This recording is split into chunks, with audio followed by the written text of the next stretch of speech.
you know, you hear Megan a lot get sexy, but it's very aggressive. Like, nigga, you gonna eat this pussy? Ah. It's like, so, like, it was cool to hear a more laid back song about sex, for lack of a better word.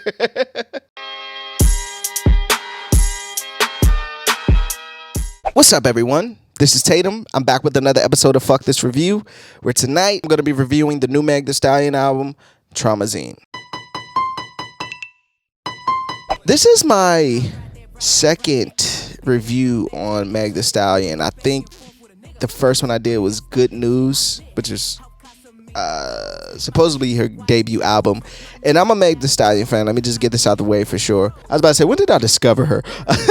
I noticed, I started listening to Meg Thee Stallion. I saw a freestyle on this song she had like the last weekend in Texas or something like that. Last weekend in H-Town, Texas, something like that, right? And I just heard her spitting and I was like, oh my God, she is so fucking dope.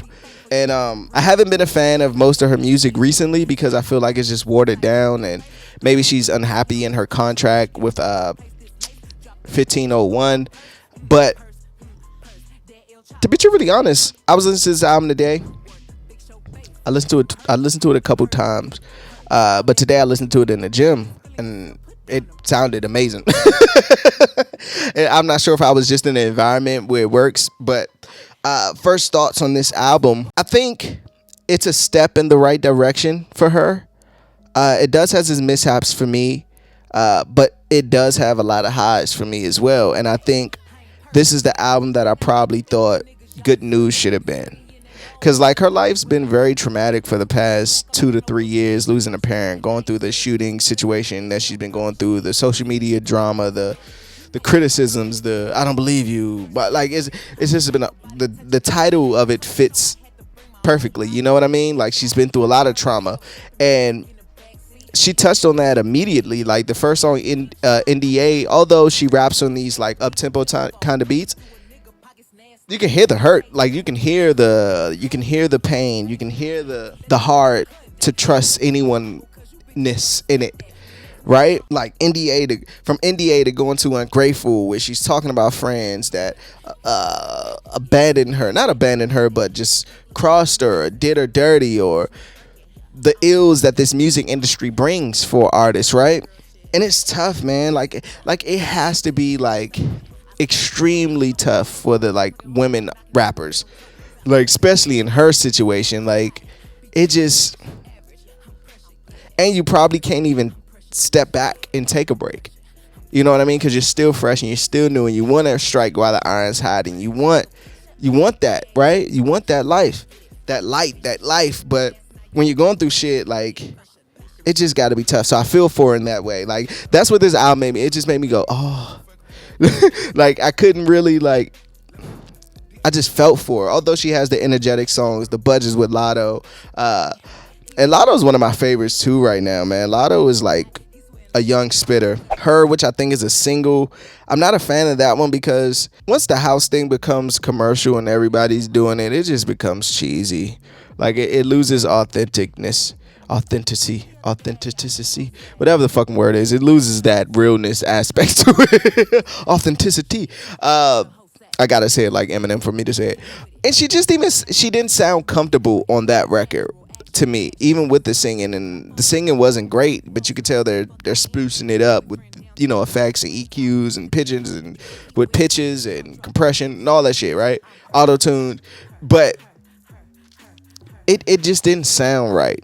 And the fact that they picked it as a single lets me know that they're chasing that house sound that's hot right now. And that's never cool. Gift and the Curse, I think, yeah, Murder on the Beats did that one. That was cool. Miss Nasty is dope. Let me hear Who Me real fast. I feel like Biggie, who shot you, but everybody know who shot me. Like, even on there, she says, I feel like Biggie, who shot you, but you know who shot me, bitch.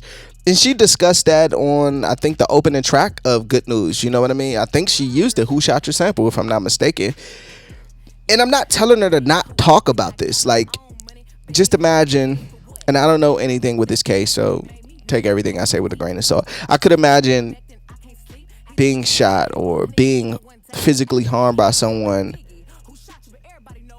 and you tell people and they don't believe you. That gotta be like calling someone crazy in a way. If that I don't know, just imagine, put yourself in her shoes. Red Wine I thought was cool. It was a little sexy vibe to it. You hear Megan a lot get sexy, but it's very aggressive. Like, nigga, you gonna eat this pussy? Ah.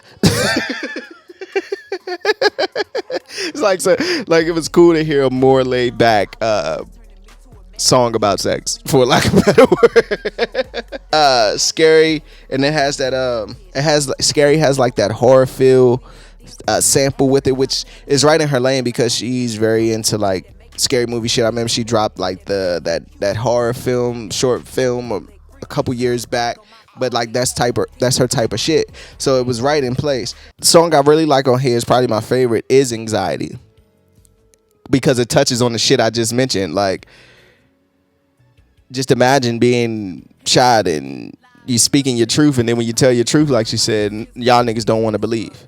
Like that shit can make you crazy. Like that shit can, like, am I tripping? Like, you ever had one of those moments where like you're so dead on and everybody's just disagreeing. You're like, damn, am I tripping?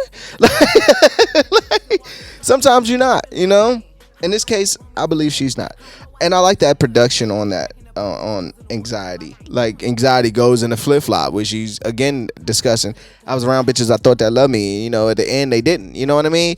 It's a lot of shit on this album, but it's disguised under these, like, up-tempo kind of beats, which probably, in a sense, probably takes away from the thing that makes you feel the record, in a way. Like, the production is so up-tempo that I can't even sometimes pay attention to what you're saying unless I'm really listening.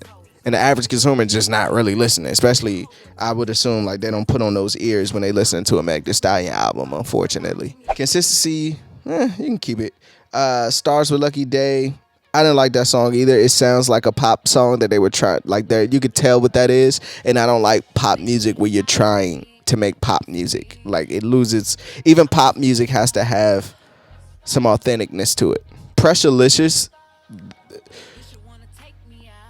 I get it, that she needed that Future verse, but the song, it did give me, I was on a bike at the gym when I was listening to it, and I was like, I get this, but after like a minute and a half went by, I was like, okay, I get it, you know what I mean?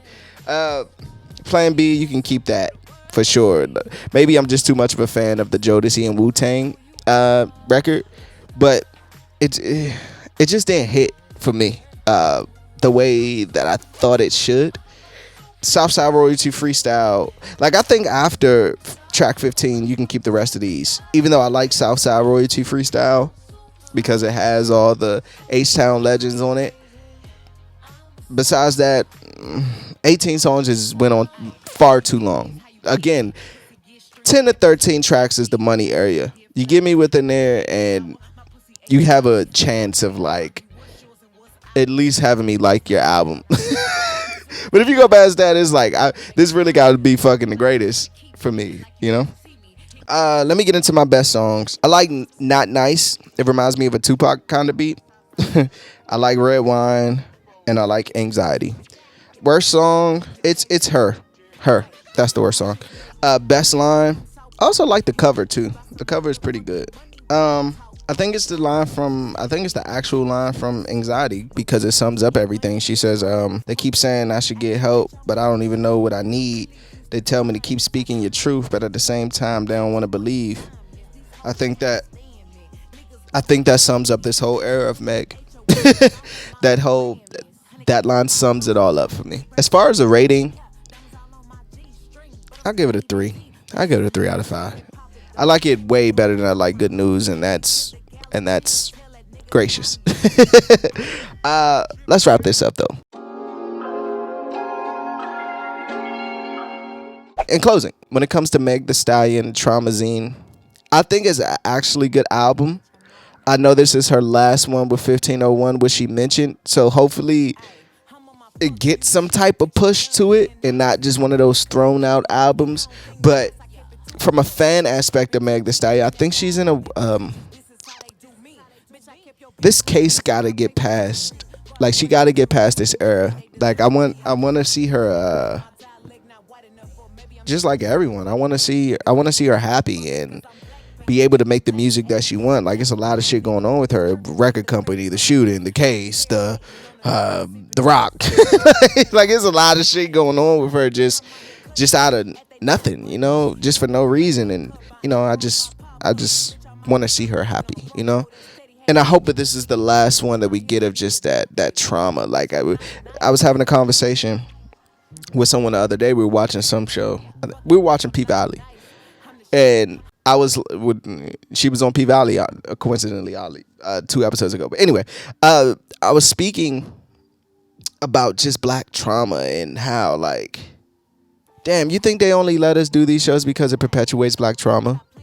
Like, can we ever just have a black show on premium cable or TV where it ain't fucking picking at your fucking scabs all the time of the shit that your trauma? Like, even with the music, even with the, like, doing these drugs, dying, getting killed by cops, we getting fucking, like, can't get jobs, women are getting shot, kids are getting shot. It's like people going to jail. It's so much trauma and negativity pushed in our face from every aspect of media that, I don't know, man. I just want everybody to be happy, bro. I just want people to be healed and, like, just make some fun music. That's why Beyonce album is so pivotal and so great, because all we getting is just like trauma.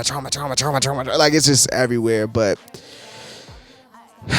I pray for all parties. I pray for everyone. I know y'all like, man, this is supposed to be a fucking review. You trying to get deep and bring this black shit in here. Yeah, man, sometimes I get tired of the trauma. And I know you do too. I hate I get tired of the trauma, and I hate being reminded of trauma every time I turn. But let me know how you feel in the comments. What do you think about the new Meg album? What's some of your favorite songs on here? Did it live up to the expectations that you set? And what can Meg do at this point? Like, what should be the next thing? I hate to say that, but what should be the next thing for her? Like, let me know. And don't forget to hit that like button, hit that subscribe button. We're almost at 3,000 subscribers in a short time, so I'm happy about that. Every little bit helps. And I appreciate that. So, as always, fuck this review. I'm Tatum. Peace.